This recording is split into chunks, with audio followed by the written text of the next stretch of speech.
আসসালামু আলাইকুম। আমি আজকে আপনাদেরকে আবার একটা নতুন রেসিপি দেখাতে চলেছি। রেসিপিটা হলো এগ পোচ কারি।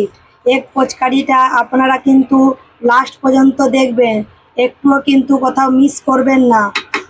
এগ পোচ কারির জন্য এখানে আমি রেসিপির জন্য আমি এখানে নিয়ে নিয়েছি 7টা ডিম। ডিমটাকে একটা একটা করে আমি ভেঙে নেব।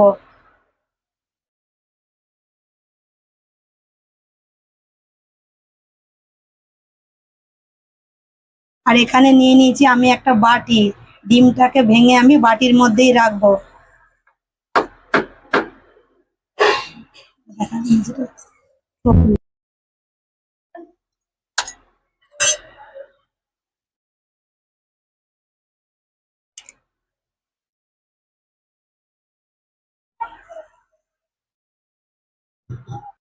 তার মধ্যে একটা বাটির মধ্যে তো ভেঙে নিয়েছি।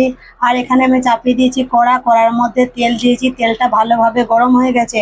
এবারে ডিমটা আস্তে করে কড়ার মধ্যে দিয়ে দেবো, এমন ভাবে দেবো যাতে কুসুমটা না ছড়িয়ে না যায়। তারপর ডিমের মধ্যে দিয়ে দেব সামান্য পরিমাণ চিলি ফ্লেক্স, সামান্য নুন, আর দিয়ে দেব গোলমরিচ গুঁড়ো।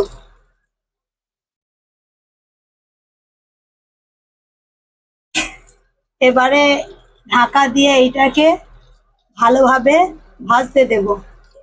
এক পিঠ আমি ভালোভাবে ভেজে নিয়েছি, আর এক পিঠ কিন্তু আমি ভাজবো নি। এবারে এটাকে আমি তুলে নেব, আস্তে আস্তে করে তুলে নেব।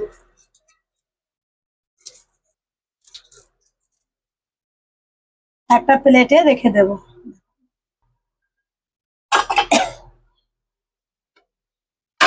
সরাই আবার একটা ডিম আমি বাটির মধ্যে ভেঙে নেব।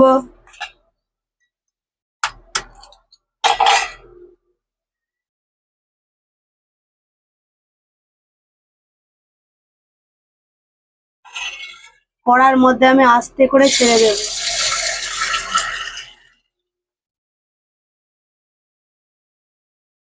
তারপর দিয়ে দেবো সামান্য পরিমাণ চিলি ফ্লেক্স, সামান্য পরিমাণ নুন, আর দিয়ে দেবো গোলমরিচ গুঁড়ো।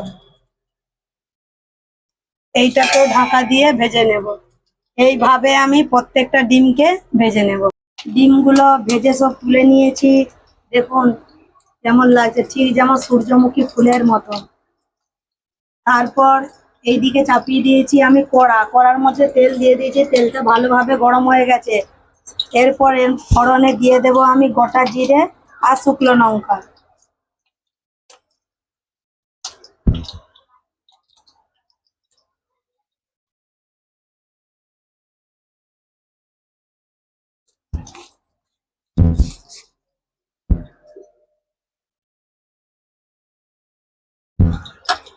শুকনো লঙ্কা আর জিরেটাকে তেলের সাথে ভালোভাবে লাল করে নেব। ভালোভাবে লাল হয়ে গেছে।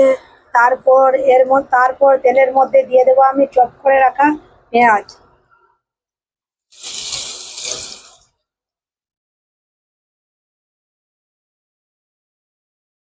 পেঁয়াজটাকে লাল লাল করে ভেজে নেব।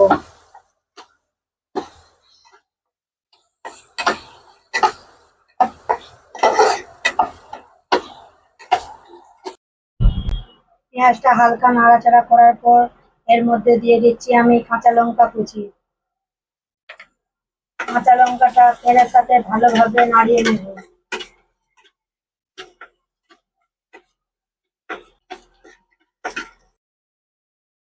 এখানে পেঁয়াজ লাল লাল করে ভাজা হয়ে গেছে, কালারটা অনেক চেঞ্জ হয়ে গেছে। এর মধ্যে দিয়ে দেবো আমি আদা রসুন বাটা। আদা রসুন বাটা দিয়ে ভালোভাবে নাড়িয়ে নেবো যাতে আদা রসুন ও কাঁচা লঙ্কা ও পেঁয়াজের,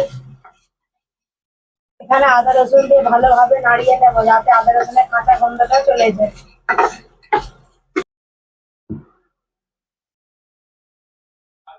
আদা রসুনটা ভালোভাবে ভাজা ভাজা হয়ে গেছে, কাঁচা গন্ধটা চলে গেছে।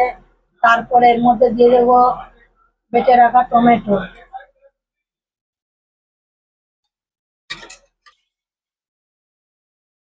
টমেটোটা ভালোভাবে নাড়িয়ে চাড়িয়ে টমেটোর কাঁচা গন্ধটাও টমেটোটা ভালোভাবে নাড়িয়ে দেবো যাতে টমেটোর কাঁচা গন্ধটা চলে যায়। কিছুক্ষণ নাড়াচাড়া বা করাবো। টমেটোটা কিছুক্ষণ নাড়াচাড়া করার পর কাঁচা গন্ধটা চলে গেছে, এর মধ্যে দিয়ে দেবো আমি হলুদ গুঁড়ো,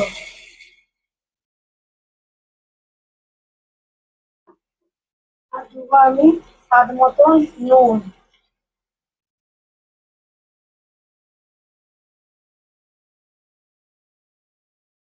আর রঙের জন্য আর রঙের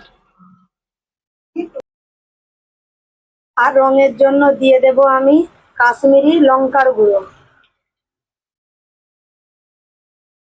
এখানে কিন্তু আমি ঝাল লঙ্কার গুঁড়ো ব্যবহার করছি না, কেন আমি এখানে কাঁচা লঙ্কা দিয়েছি। এবারে ভালোভাবে মশলাগুলোকে নাড়িয়ে নেব।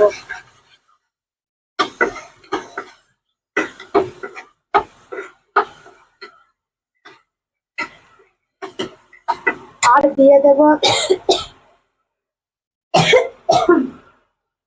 আর দিয়ে দেব আমি আর দিয়ে দেব আমি আর দিয়ে দেব আমি আর দিয়ে দেব আমি সামান্য পরিমাণ ধনের গুঁড়ো। এবারে মশলাগুলোকে ভালোভাবে কষিয়ে নেব। মশলাটা ভালোভাবে কষানো হয়ে গেছে, দেখুন মশলা দিয়ে খুব সুন্দর তেলও ছেড়ে গেছে। মশলাটা ভালোভাবে কষা হয়ে গেছে, মশলা দিয়ে তেলও ছেড়ে গেছে। তারপর এর মধ্যে দিয়ে দেবো ফাটিয়ে রাখা ফেটিয়ে রাখা টক দই।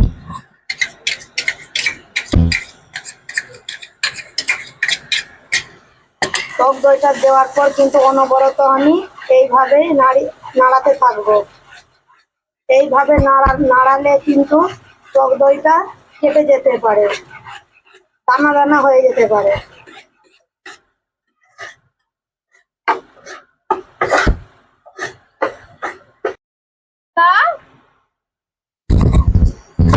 লিখাটা কেন তুলছো? দইটা দেওয়ার পর মশলার সাথে আমি ভালোভাবে কষিয়ে নিয়েছি। এরপর দিয়ে দেবো আমি পানি।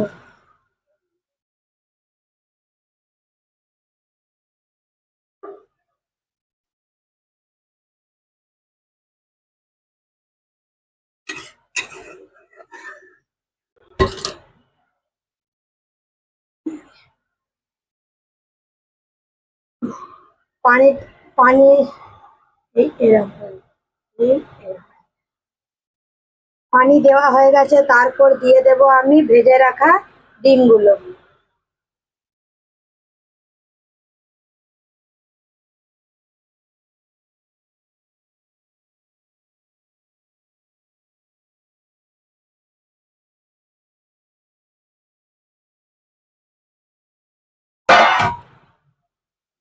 ডিমগুলোকে ভালোভাবে একটু ডুবিয়ে দেব।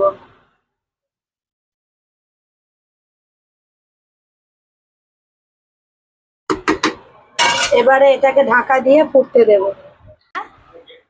হ্যাঁ হ্যাঁ, গ্রেভিটা ভালোভাবে ফুটে গেছে। তারপর দিয়ে দেব আমি সামান্য পরিমাণ গরম মশলা গুঁড়ো। গরম মশলাটা আপনারা দিতেও পারেন, নাও দিতে পারেন, আপনাদের পছন্দ মতো। একটু ভালোভাবে ডুবিয়ে দেবো।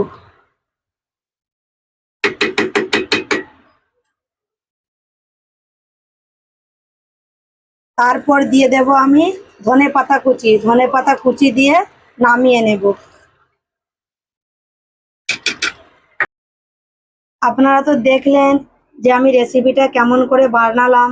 আপনারাও বাড়িতে ট্রাই করবেন আর খেয়ে জানাবেন যে আমার রেসিপিটা কেমন লাগলো আপনাদেরকে। অবশ্যই কমেন্টে জানাবেন। আর যদি আমার রেসিপিটা আপনাদেরকে ভালো লেগে থাকে তাহলে আমার চ্যানেলটিকে লাইক সাবস্ক্রাইব করে দিবেন আর নিচের বেল বাটনটাকে দাবিয়ে দিবেন।